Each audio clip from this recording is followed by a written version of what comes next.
Evening, good morning, or good afternoon, ladies and gentlemen, or whatever pronoun preference you prefer. I'm Justin Lomness. I'm the Lunatic Libertarian. Welcome to the Lunatic Libertarian Podcast. My guest, Alex Flores, a libertarian that's been working his butt off for quite some time for your personal liberty and freedom. And I'm glad to have him on my show tonight. How you doing, Alex? I'm doing great, man. Thanks for having me on. Man, I really appreciate you coming on because I know you've been in the liberty movement and a part of the libertarian political spectrum and the party for quite some time. I love the fact that you are a mobile technician, a mechanic, go by the Greasy Porcupine. And ever since I seen that logo, I was like, yep, that's a dude I need to talk to because I'm a mobile mechanic and a technician myself. So, Yep. So you feel my pain, so you understand. oh, kind of literally, you know.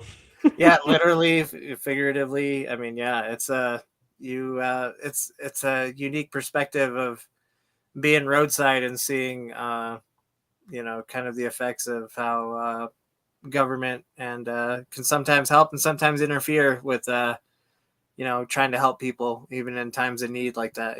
So. Well, and then I found out you were working on a veteran's car in Arizona, and then I was like, "Hey, this guy's saying he needs a belt. Let's get this man a belt." It was like, "Hey, when do you need it by? All right, let's get it out there." Sent it via prepackaged postal. Boom, got to you. Done deal.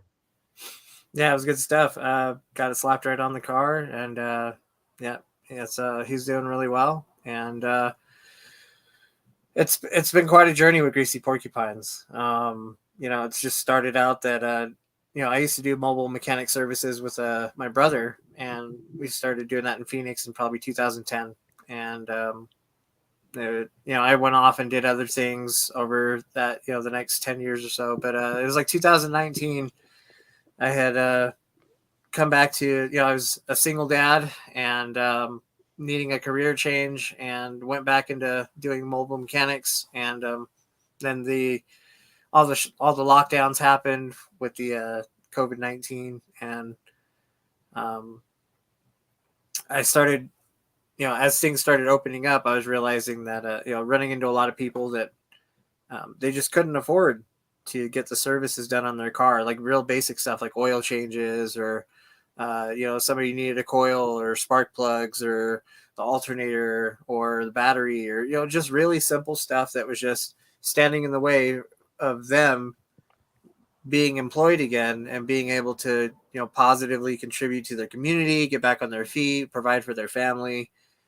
um, you know, and it was like the government was like creating this dependency situation for millions of people. And there's just like, I just felt like I could help be this little bridge. And so it just, it started out with, helping somebody replace an oil cooler on their car. And, I just had some extra money from a job that somebody had tipped me on, and helped buy the part for them that they couldn't afford. And it just started like that. And it felt really good, to help people out. And it took that element out of it. Like you as a mechanic would understand, like the element of people coming at you like you're trying to pull one over on them, like you're trying to scam them or something, or get more money out of them by charging them for extra stuff. And it took that whole element away from it, because people were understanding that I was like, just trying to help you out. We're just trying to get you back on the road, and if we can make this mutually beneficial, then it's all the better. So, Well, and I think that people don't quite understand the expertise and technical knowledge that goes into these modern vehicles and the investment that technicians put into their equipment to work on their modern vehicles. So I completely understand that. As a diesel mobile mechanic myself, there's been a number of times that I pulled over on the side of the road to help people. Hey, what do you need?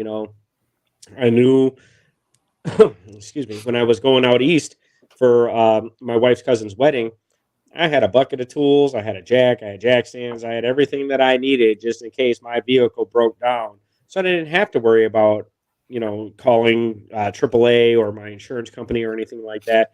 I was able to handle it on my own. But when you see people that don't have those skill sets and you want to express yourself in a generous way, sometimes people think nefarious things of other individuals, like, oh, well, you're going to owe me after this fact. And it's like, no, here you go. Have a nice day. Yeah.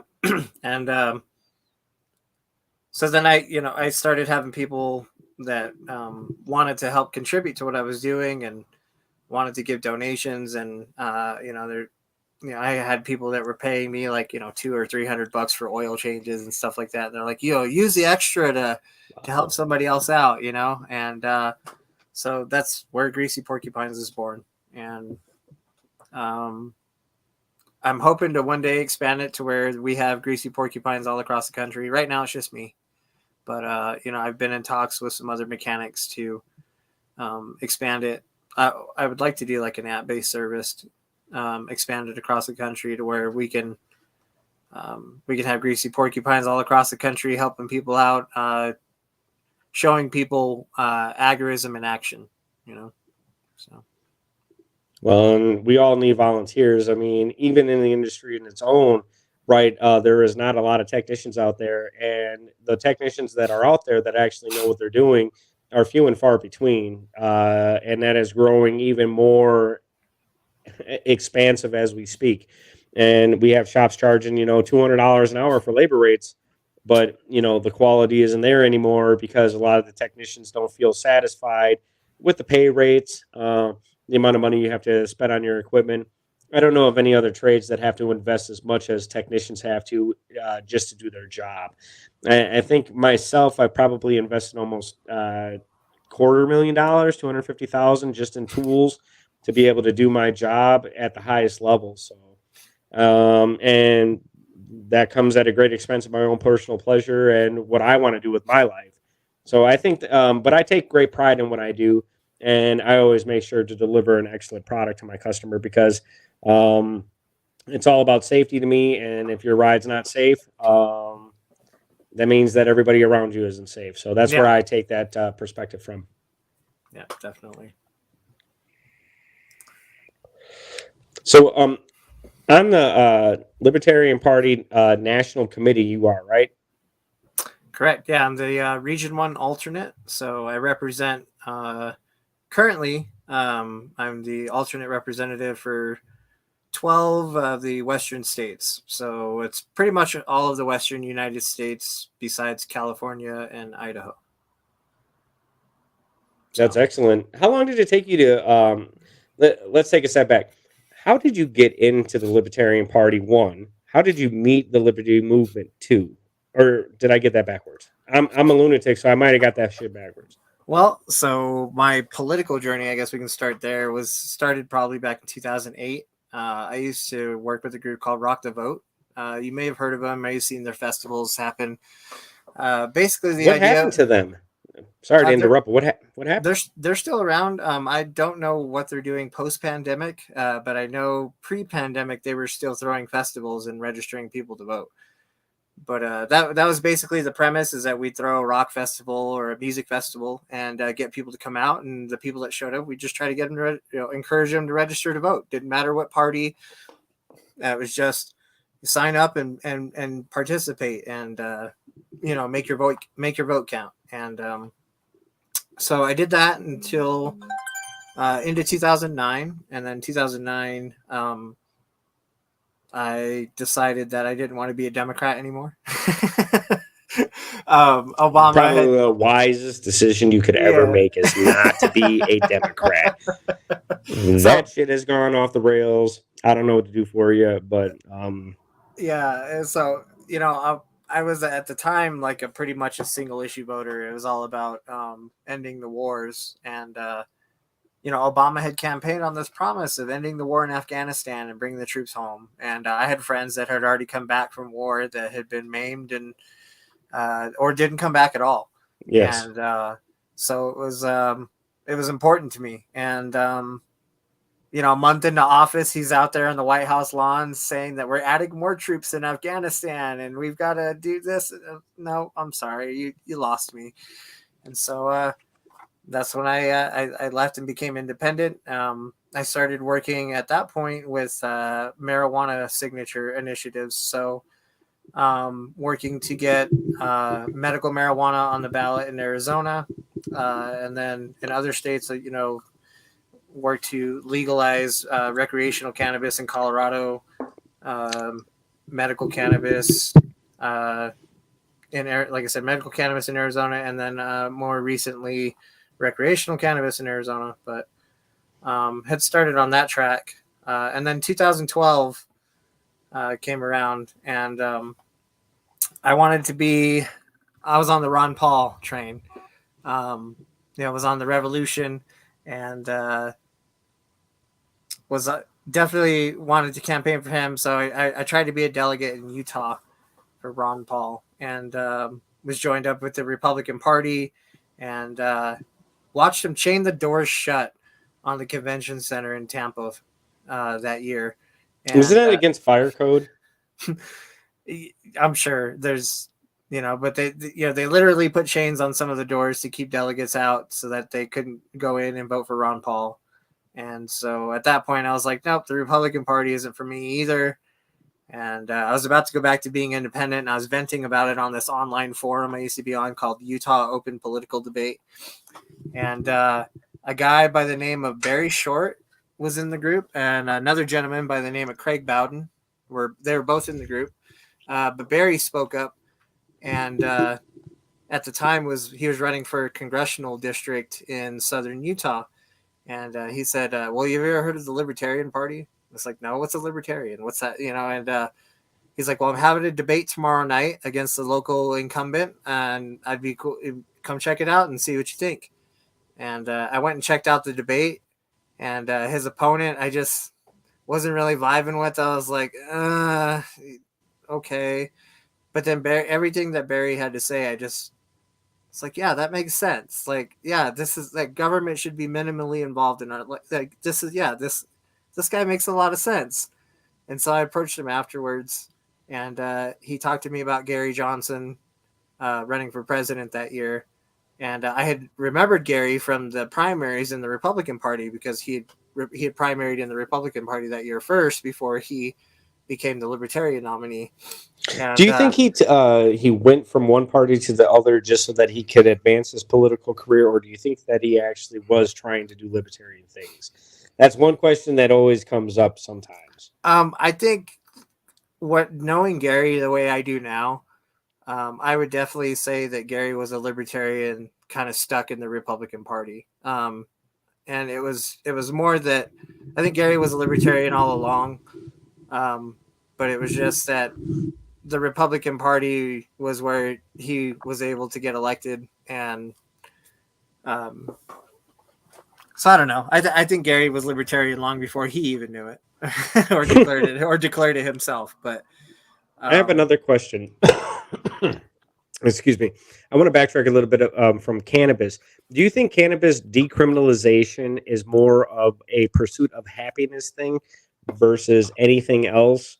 Because if you legalize it, then you involve taxation and everything else. Do you believe that every human being should have the right to be able to grow cannabis for their own happiness and not have to answer to the state for anything just because it's a dietary supplement? It's I would say a mental supplement, and also a physical supplement for the endocannabinoid system.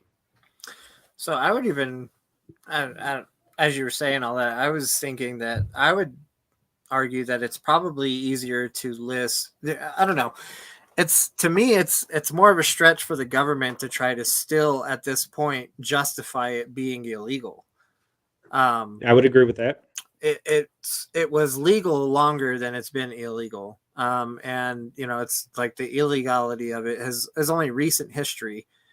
And what we already know about it, even in the limited freedom that we've given around the country related to cannabis, we already know of all these immense benefits. So scientifically, there's really no reason to keep it illegal. Medically, we know of all the medical benefits. Even if religiously, if you're somebody who's like of a conservative Christian faith, then you're probably of the belief that all of the plants and animals that are put on this earth were put here for the benefit and use of man. And cannabis is nothing but beneficial for man's use. I mean, there are ways to overuse any substance, but even marijuana being overused is still safer than nearly any other substance that you could have a problem with. So, Right, this one here, it's called Yeah. depth perception, and it is a 9.1% alcohol by volume, ABV. So, I mean, in this one can, I can receive more chemical reaction than I can from probably this entire cartridge of cannabis. yeah, But it's kind of funny because I do both at the same time. So I'm leveling out. You know what I mean? I'm trying to stay level. The world is a very hectic place. It's becoming even more hectic every day. Do you think that cannabis as a medical benefit, or even if it has zero medical benefit, as a plant that grows naturally across the United States, across the globe, do you think that it's viable for human beings to actually supersede the government as they have been for over a century now, or almost a century now? Do you think that it's just better for them to supersede the government and tell them to stick it up their ass, like they have been for years and years, or decades? I should say it's not even years now; it's decades. Then just tell them stick it up your behind, because we all know that it is pseudoscience, and it's all based on control and racial ideology and bad man black, bad man brown, white man good. I mean, we can get into all that, and because I have some Puerto Rican descent in me, I'm about a quarter Puerto Rican. I don't know what your ethnicity is in your background, but I would say that you would have some indigenous and possibly some Spanish descent in you, regardless if it comes from any of the territories that the Spanish invaded. So, yeah. So, yeah, my background. So on my mother's side is European. She's Italian, German, French. There's some of the parts of the family that trace back to like King Henry IV. So weird, nice mix on that side, and then on my dad's side is Hispanic, Mexican, and what we would call Apache Indian. So Mescalero Apache. So I think I was correct in my assumption. So my father's background is in Norwegian and Danish and French. And then my mother's background is she's Puerto Rican, Polish, German, and Irish. My grandmother was Irish, Polish, and German, and then married a 100% Puerto Rican Islander. So, and that was back in my mother was born in 1961. So we're talking in some times where, especially Milwaukee, Wisconsin, where it was so segregated, and it still is, that a white woman with a Puerto Rican was not something that was supposed to be happening at that timeline. So it's kind of funny because I'm dark skinned. My sister is not. My sister's more fair skinned. But if you look at my daughter, she's a spitting image of me, dark as all hell, natural dark. But my sons are light skinned. So, and then my sister, who is light skinned, her daughter is very dark. She married an African American male, or a black man, or whatever the fuck you want to classify. I hate labels, titles, and categories of people. I really do.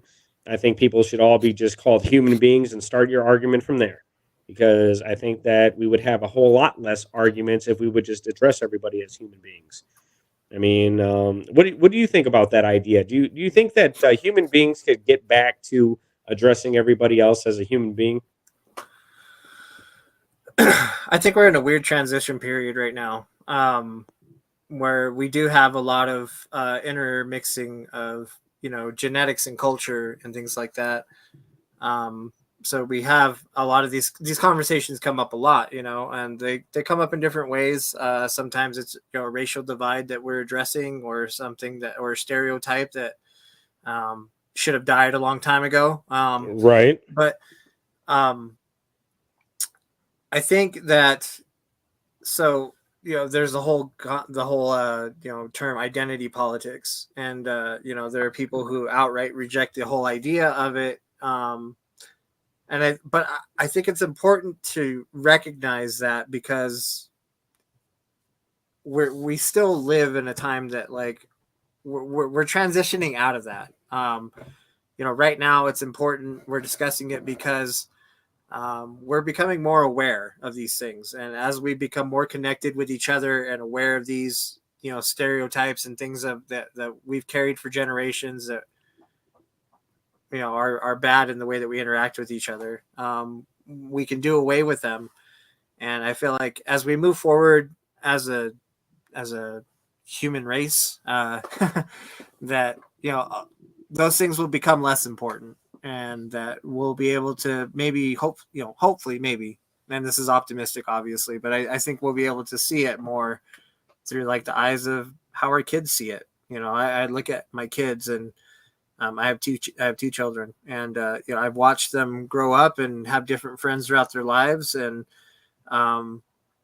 you know, the way that they interact with people, like, they don't see those separations and things the way That that is we've excellent. That the is way that excellent. yeah, the way that we've been conditioned to. And you know, I That's a think, great word, conditioned. Or conditioned is probably a better word or language than the word I use, because I use the word programmed.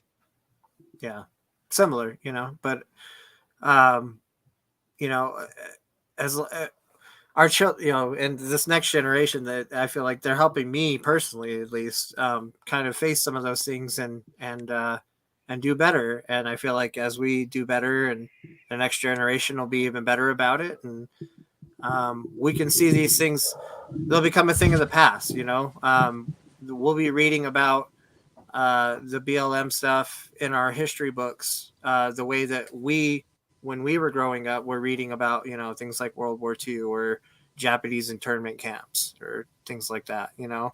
Um, you know, things that were the result of some very bad misunderstandings of the time. That I think that as we grow with knowledge, that we're going to be able to correct. I think if we expand our knowledge, then we can deal with human interactions in a different way than what, let's say, social media gives us, or let's say television media gives us, or radio, or even what our parents give us, because they have their own ideologies and stuff that they pass on to us, and then we have our experience, and then the challenges come through and everything else. Do you think that libertarians can get that policy actually passed to where we can get rid of this ridiculousness of looking at somebody for the color of their skin, the job they hold, their financial credentials, acronyms after their name, like PhD or MD, or professor, or whatever it may be? Do you think that if we digress all the way down to where everybody can address everybody as a human being, do you think that opens more dialogue, because then there's no more arguments about who is better, or there's no hierarchical structure anymore? Um, yeah, although I don't know if I would describe it as digressing down, more than I would say transcending That's a uh, better word. those the I, I, needs I the I need explain shit fucked up sometimes because I'm the crazy, need man. I'm for a lunatic. transcending the need for those Absolutely. separations, or those labels, or those things.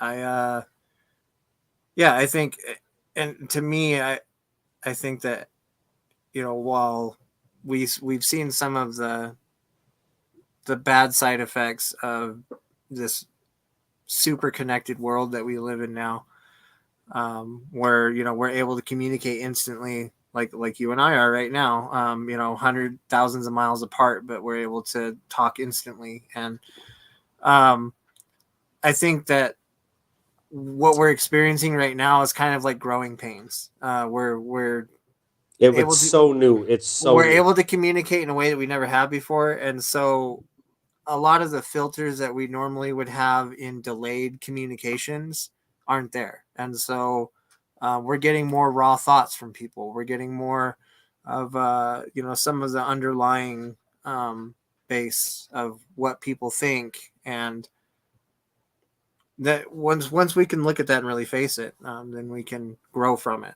And I think we're Do at you that think point. We're people? at this crutch where like we're right there, and as we have more information and are able to more interconnect with each other, that we'll be able to move above all of that. I think so. Absolutely. I saw a meme this morning, or I didn't see the whole thing. All I saw was we are bombarded with more information in 5 nanoseconds than every generation combined throughout history. And I didn't see the rest of it, so I can't explain it any further. But that stuck in my mind. Like, yes, we receive so much information that we have to download and try and process. And when we talk about information overload, you have children.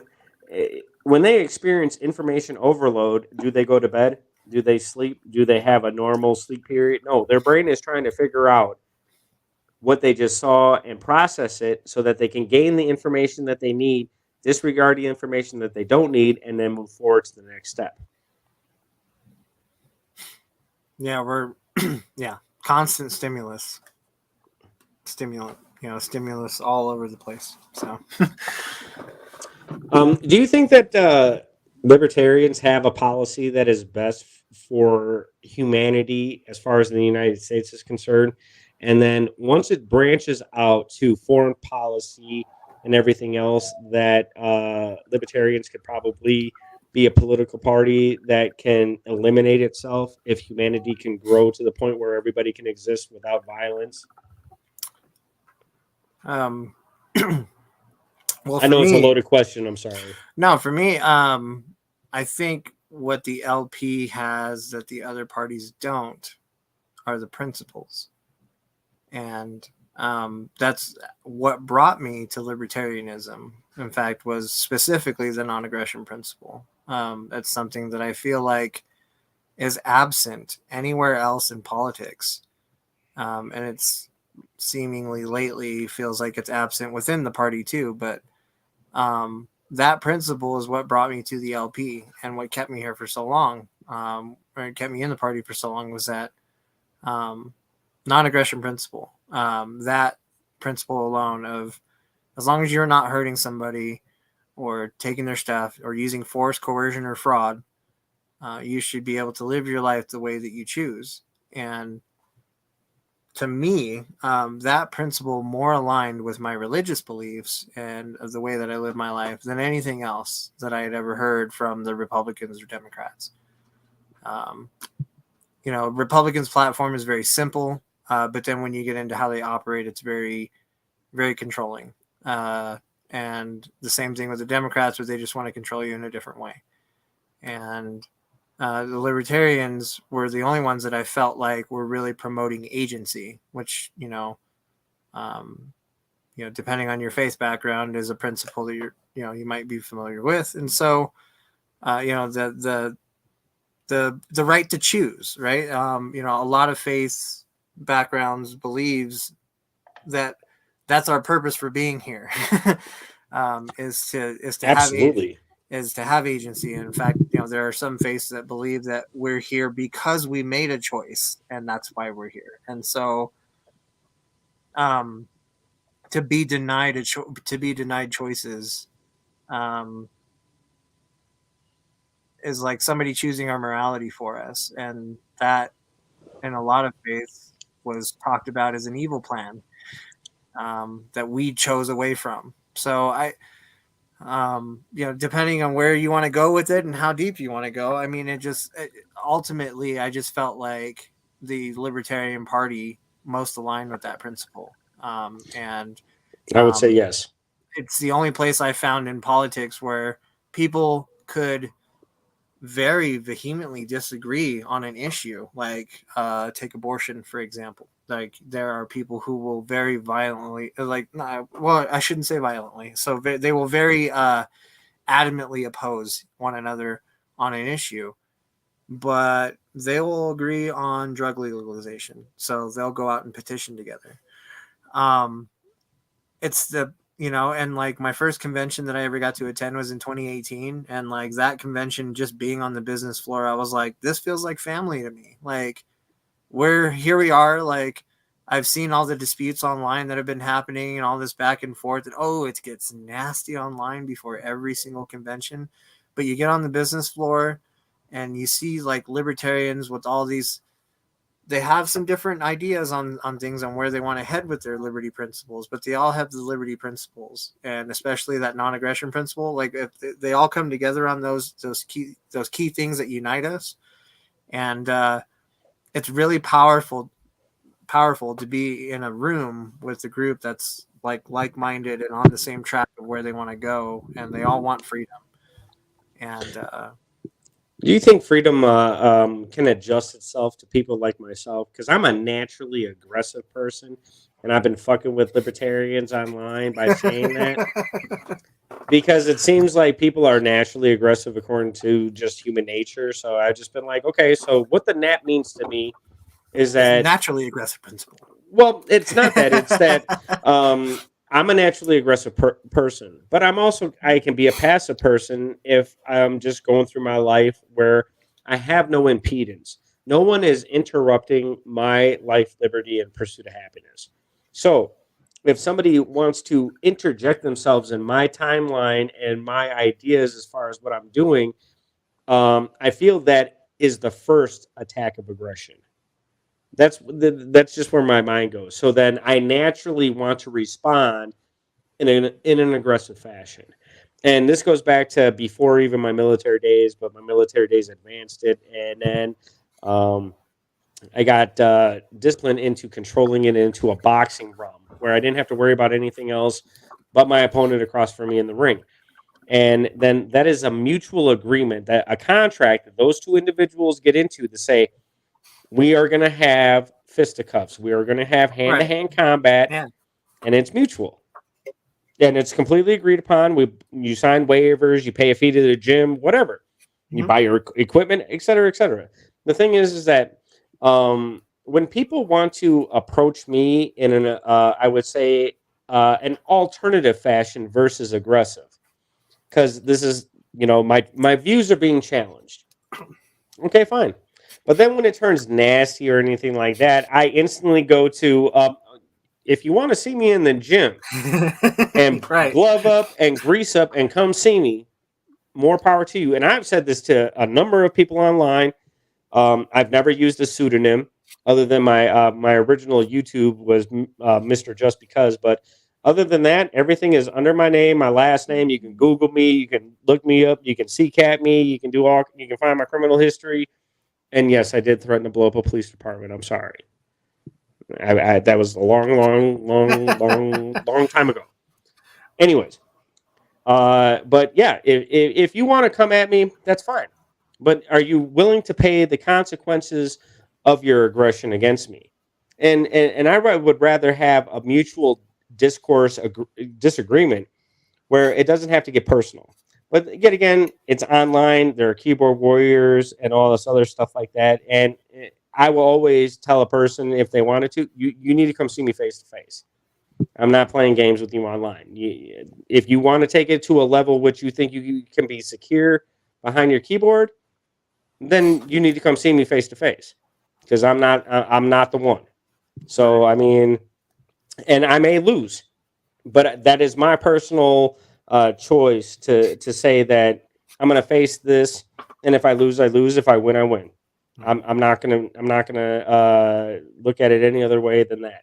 So I mean, when you look at the NAP and the non-aggressive principle, do you think that that is practical versus human nature? I guess is what I'm trying to get to.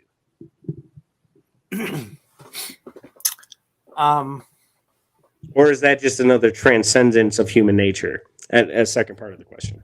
Maybe.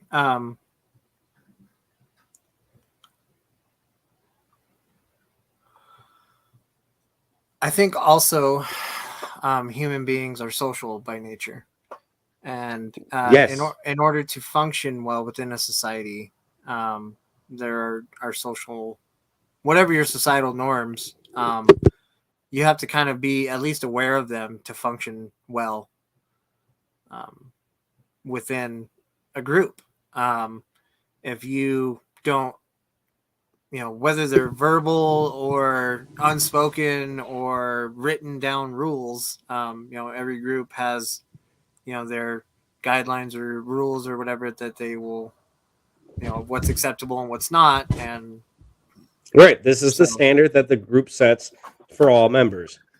And I think that being not aggressive in a lot of fashions, because we have, let's say, somebody that is perfectly fine sober versus somebody that it gets intoxicated with alcohol, maybe more aggressive after that influence of alcohol, right?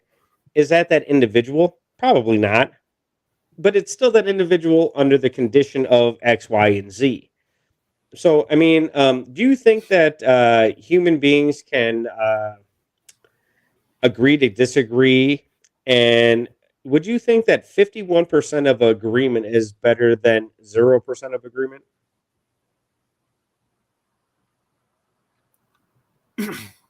Because then you can have the mutual disagreement and the mutual agreement, and that 1% can flip flop on different issues so that we can reach common ground to solve problems for humanity. yeah, I mean, I think we're kind of,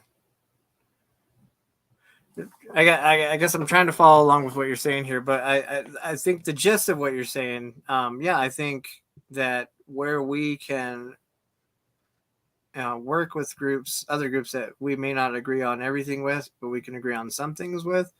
If we Right. can make progress to, um, a direction that we want to go in, um, in this case, like for our party, for example, we want things to be more free, less restrictive on people. Um, I would say that it's a net gain, and in the process, you'll likely bring some of those people over to your ideology, or they, will learn, or there's mutual lessons to learn. So there's things that you can learn from people who don't view the world the same way that you do, just like there are things that you can teach them from your perspective. So Correct. As long as you're open minded about 99% of things, there's not going to be an issue. But there has to be that open mindedness. Nothing can be set in concrete. And what was set in concrete for me when I was 6 years old doesn't compute to what is concrete for me right now as when I'm a 39-year-old male. yeah, You know, it has to evolve and constantly keep moving, constantly keep changing to whether maybe you're more uh, what the hell is it's not affluential. It's maybe my mouth just doesn't work to say that word. But if you're more affluent, is that probably the way it's said? Affluent to where you have money, you have an abundance of time, to where you can provide for other people that may not have those avenues. You know what I mean? And then if you are on the other end of the spectrum, as long as you're constantly trying to gain better for yourself, I mean, I think that mutual agreements can be made upon all spectrums, regardless of it. You're talking about politics, religion, or any other of those labels, titles, and categories that are involved other than human race. Me, I'm all about prospering human beings, and I'm a lunatic, so I will say it. But if you are going to impede my life, liberty, or my pursuit of happiness, I'm sorry, but that is an aggressive move towards my individual freedom. And I'm sorry, but I would have to run you over in order to continue my process of life, liberty, and pursuit of happiness. But yet again, this is my thought process on it. It's an aggressive approach towards me. And these things can be very, very minute. It might even be a word to some people. But if we can move past the disagreement over the course of time to where it's not so cut and dry, we can meet that gray area. I think that is be better as as humans, along with being a part of the political party, the Libertarian Party. Yeah. Yeah, like I said, it was definitely the nap that brought me to the party. And even if the Libertarian Party wasn't a thing, the nap is probably something that I live in my life now, in the way that I interact with other people. And so I try to just live the principles in my daily life. And, I try to, only enter into, voluntary exchanges with people and something, I try to make it mutually beneficial. And other than that, I try to just be positive and spread, light around me, I guess, in a way. But yeah, I mean, to be positive may not always be the greatest thing, but I mean, because we know that we run on the balance system. I would say you have the ups and the downs. As long as they equate themselves out, you have a balanced life, right? If you have the equal amount of goods to the equal amount of bads. And some people have a life that they consider as full of bads or full of goods. I don't know. I would say that it's an individual journey that's probably best to be described by the individual. Um, I've had what can be considered as a lot of trauma in my life, but I can only say that it's my actual journey throughout life, I think that you do great things by providing for people that don't have the skill sets to provide for themselves. I think that you going out and putting your time in, it doesn't matter what anybody puts their time in, you are volunteering yourself to that cause. Your time is the most precious asset that you could ever give to anything. And people think that, oh, well, I got money. I'm just going to throw this, let's say 300K at something, and that's supposed to be precious to somebody. No. The time that somebody puts into something is the most precious asset anybody can give you. If they give you your time, be always thankful. I missed an appointment with Travis Bull Johnson. I can't apologize enough to this man who was going to volunteer his time to me, and I can't say I'm sorry enough. I mean, I said we rescheduled the podcast, but I'm still saying I'm sorry. I'm sorry. I will absolutely be on time this time, and it's like, I'm not kissing the guy's ass. I understand that his time is valuable, and it's not just to the Libertarian Party; it's also to his family and everything else. So with the time that you've given to the Libertarian Party, do you think that you are in need of a reward, or do you just think that you're moving on to the next progressive step in the party, or do you just think that, hey, I'm Alex Flores and I'm just doing my thing, and if this title of being, Libertarian Party national chair or vice chair is going to give me any more power or going to change my life or any other way, I'm still going to be Alex and I'm still going to do my thing. What do you think on that? so I will say, so the vice chair thing was a huge, there were people that have been asking me for a while if they could nominate me. I didn't really think it was going to be a thing. But now that it's really starting to appear to be a thing, I'm kind of overwhelmed. Don't be overwhelmed, just be overjoyed. Yeah. Anybody that knows me knows that I can't stand recognition. I have terrible imposter syndrome. I don't like to be recognized for things. I'm not one who is really, I don't care for titles or care for what my name appears in or if I'm rewarded for anything that I do. It wasn't really what I came here for. It wasn't what I came to the party for. It was, I want to see people get out of cages. I want to see families be able to stay together and, parents not get their kids taken away because they use a plant instead of a pharmaceutical to treat their ailments. Or, right. There were reasons that I came here that, for me, are much bigger than any of the squabbles that we have internally as libertarians. Well, it's not even just internal to libertarians. Yeah. It's the world around us too. Right. Because a Democrat will tell you that the government is supposed to control your life, just as they're, handling their fake Gucci bag and their fucked up ass fur coat, trying to establish themselves as more of a higher up in society. But who the fuck cares about that? If you're a human being, what matters of the standard of one human to another? Are you living? Are you providing for your family?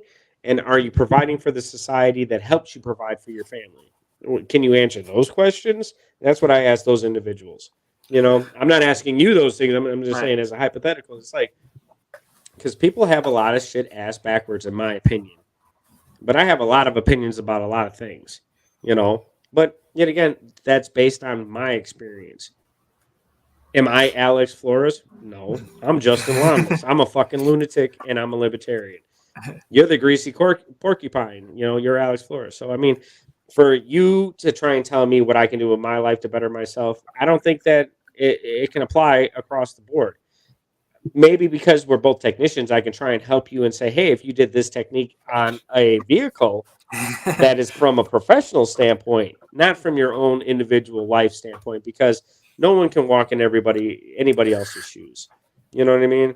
We can only be who we are and try and be the best human beings we can be and say, hey, if you're not fucking with me, I won't fuck with you. But if you start fucking with me, then that'd probably be the last thing you do. Yeah. And so to answer your question, no, I don't want it recognition.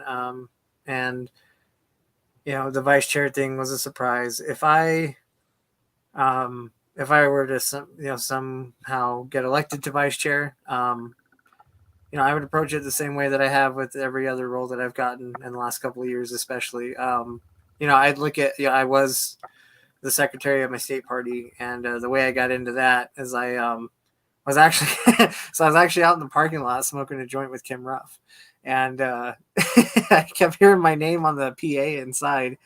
And, Alex Flores, report to duty. Alex Flores, report to duty. So I was like, "What is going on?" I walked inside, and they asked me if I'd accept the nomination, and I was like, "Sure." And they unanimously voted me in as the secretary, and it wasn't anything that I sought to do, but once I was put in the role, I just figured, well, if this many people that I've worked with feel that I should be in this role and that I would do well at, and I'm just gonna do my best to serve well at it and give it my all. And I probably, looking at it now, I probably gave more than I should have, but I definitely gave a lot, and no regrets, man. Yeah, no, and so when it came time to filling the alternate role on the LNC, and when I got elected to that, again, it wasn't really something that I was seeking out, but I had a couple of state chairs that had approached me about nominating, and I was like, sure, I'm honored, really not out here to seek these roles out. And when I got elected to it, I just was like,